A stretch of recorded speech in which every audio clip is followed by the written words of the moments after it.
After 1 week, meron na naman sirena. May pinadala na naman ni Hamas na rocket dito sa Israel. Actually, 1 week na wala eh. Ngayon, meron ulit.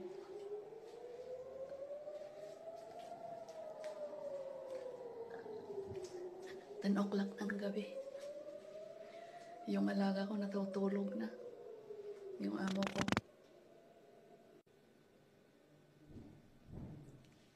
Dalawa. Tatlo. Apat. Uy, ang lakas. 5. 6. 7. 8. Yumanig pa tong yumanig tong bahay namin. Yung lupa, ganun, naramdaman ko na yumanig.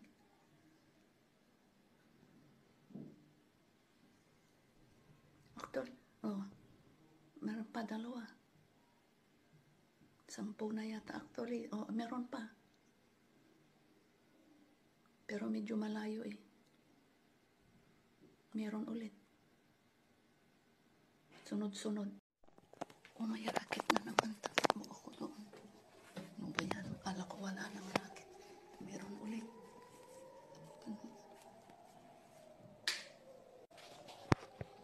Nagpalipad na naman si Hamas ng racket dito.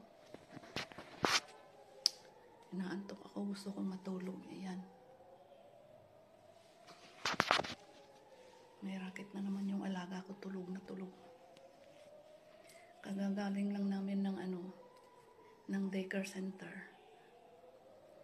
Gusto kong matulungan kasi maaga kami gumising sa umaga. Alas 6 gumigising na kami ng umaga.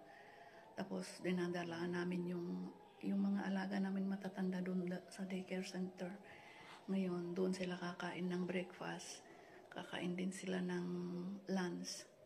Ngayon, uwi kami ng 1:30 to 2. O, ayan.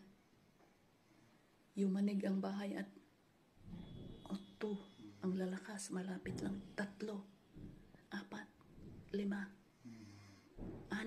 Ang lakas yan. 7, 8, 9, 10, 11.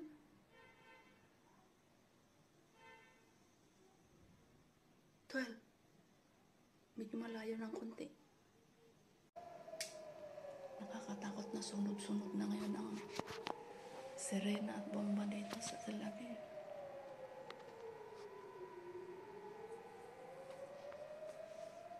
Doon na actually ako sa kama ko. Tutulog na ako. Tapos umalingaw naman ang sirena.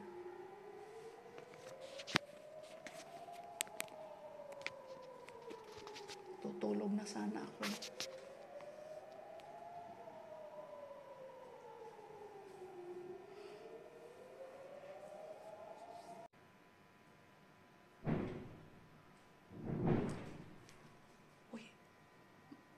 Bali.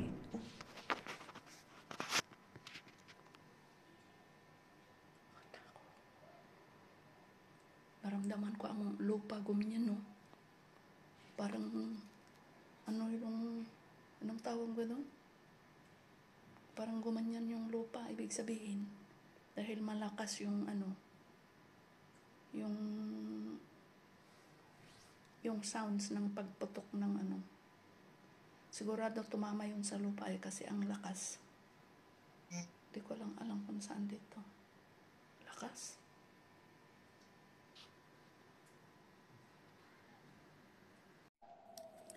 Dinig nyo yan? May sirena. Sabado siguro may naman, may nagpasabog na naman may nagpadala na naman ng katyusya o kaya bomba dito sa dito sa Israel. Ano ba yan? Ang lakas ng sirena, oh. Sa buong buhay ko dito sa Israel.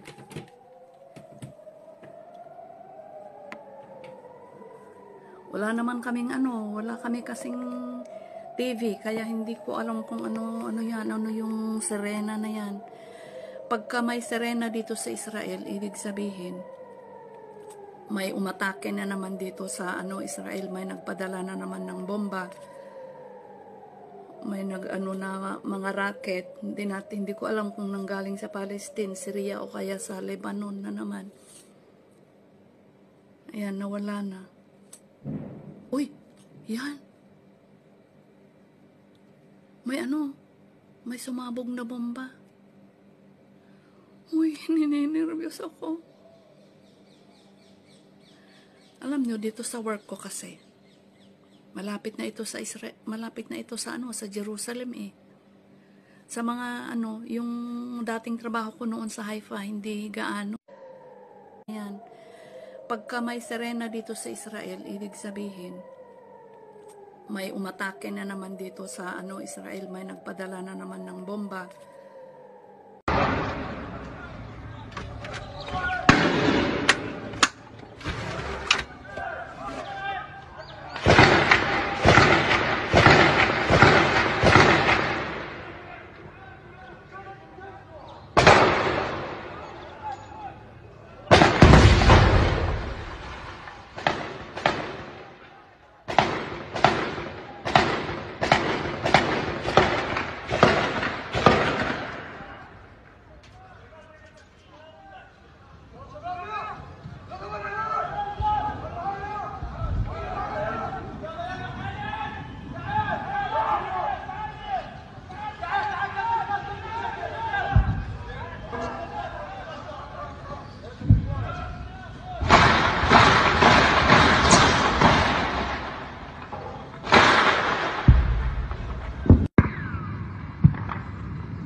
May na naman. Uy!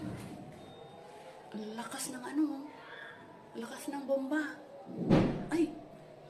Narinig nyo? Kupuan na.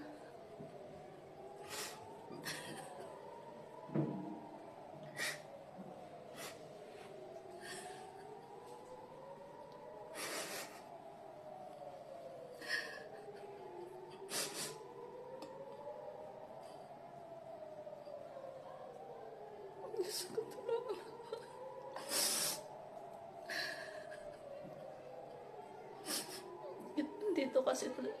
Dito kasi sa lugar namin, ayan, puputok na naman. Dito kasi sa lugar namin sa Tel Aviv, bumabagsak ang mga rocket. Although nai-intercept naman ng Iron Dome. Kaya lang, hindi lahat. Kung minsan may bumabagsak din sa lupa, bumabagsak sa mga bahay. Kaya nakakanervyos na. Alam nyo ba ang sirena? Pag pinaano na yung sirena, ibig sabihin kailangan mo ng tumakbo to save your life. You have just... Alam nyo ba na ang mga rocket ay dito tumatama sa Tel Aviv at saka sa Asdod. Tsaka medyo malayo ng konti sa Jerusalem.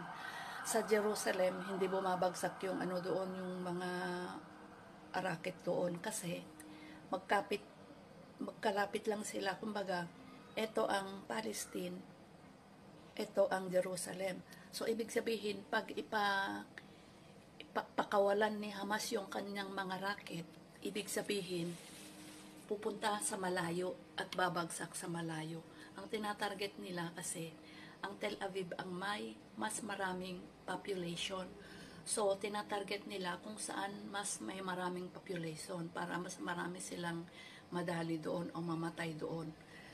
Minsan naman, pag pumalya ang Hamas sa kanilang mga rocket, ay bumabagsak mismo doon sa kanilang teritoryo sa Palestine o kaya sa Jerusalem, kasi nga kapit bahay lang sila. Kumbaga, parang ito at saka yung kapit bahay na ganyan lang kalapit.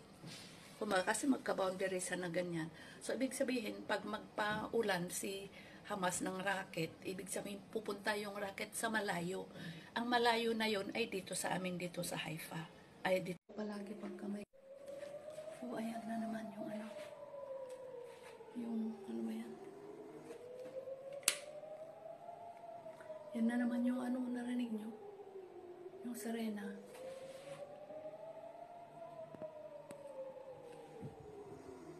Saan na naman kayo tumama yung bomba na yan?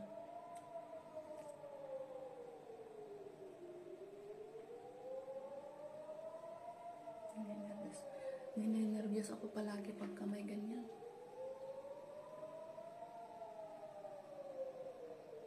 Nakakatakot matulog mamayang gabi.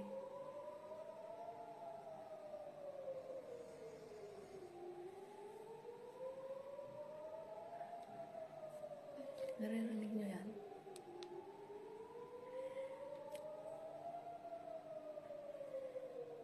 Saan na naman kaya tumama yung bomba?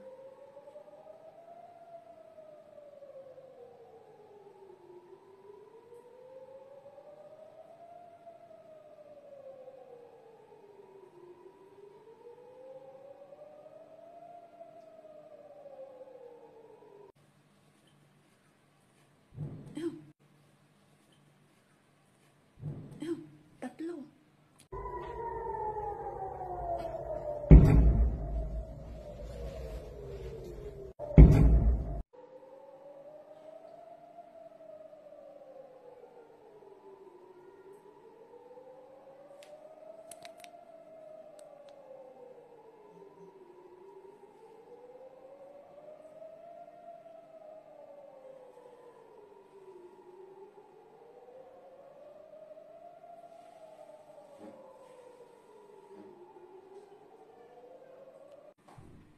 Ayan, ulit. Ayan. Ayan.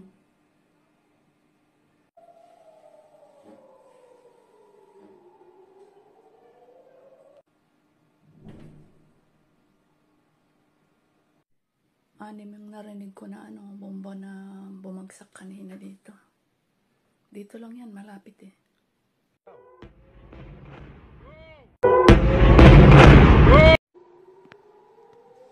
Kasama ko ang aking amo.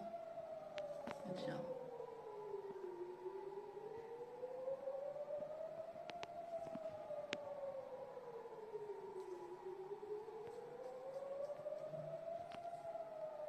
May sirena.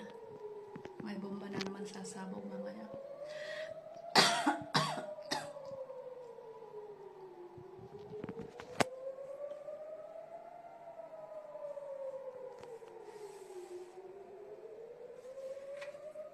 Nagbabas na siya ng Bible.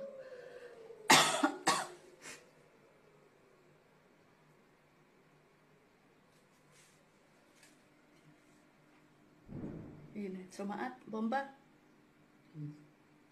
Take me there. Rakrega, od loligmar.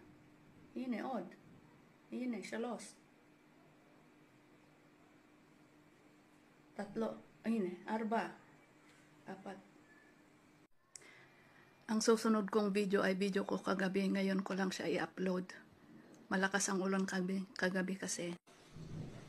Ang lakas-lakas.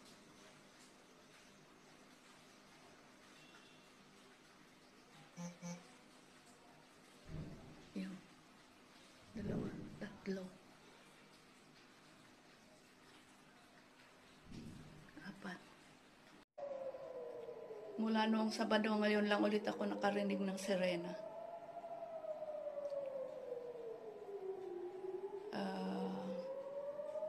No, Friday yata. Saturday, Sunday, Monday, Tuesday. 4 days na walang sirena. Ngayon lang ulit. Pakinggan natin kung may sasabog ngayon dito. Part ng Tel Aviv. Ito yung alaga ko. Yung boss ko. Mga 5 o'clock na ng ano dito. Ng hapon.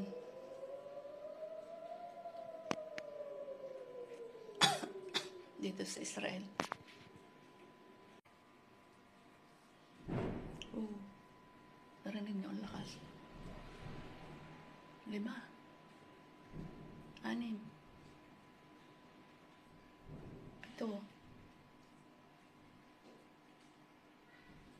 8, 9.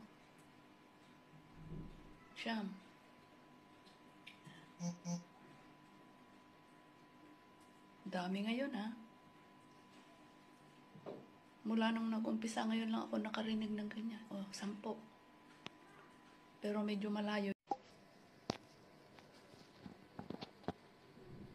2. Ay, 4. Ay, 6.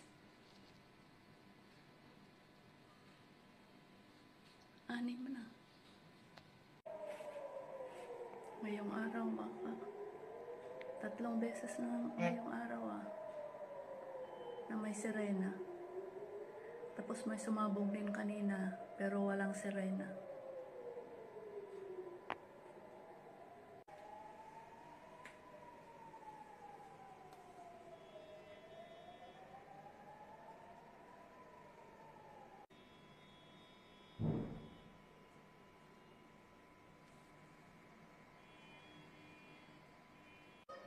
Maraming tao sa labas.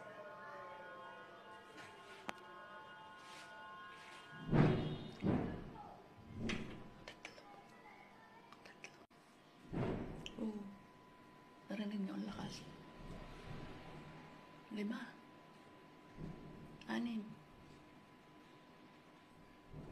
7, 8, 9.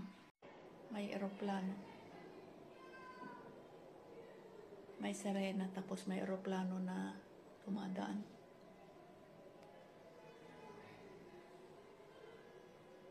Medyo malayo yung yung sirena dito. Ayan. 2. 2 bomba. 3, 4, 5. 5 bomba ang sumabog ngayong gabi. 6. Uy! Malapit. 6 na ba?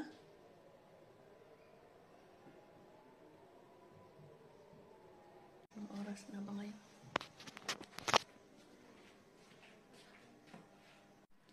Ang oras na dito sa Israel ay past 9 o'clock ng gabi. Dito sa part ng Tel Aviv. Meron na naman. Sunod-sunod na yata. 30 minutes lang nakaraan kanina may sirena na naman. Uy, ayan. Narinig nyo? Pangalawang sirena ito. After 30 minutes. 2, 3.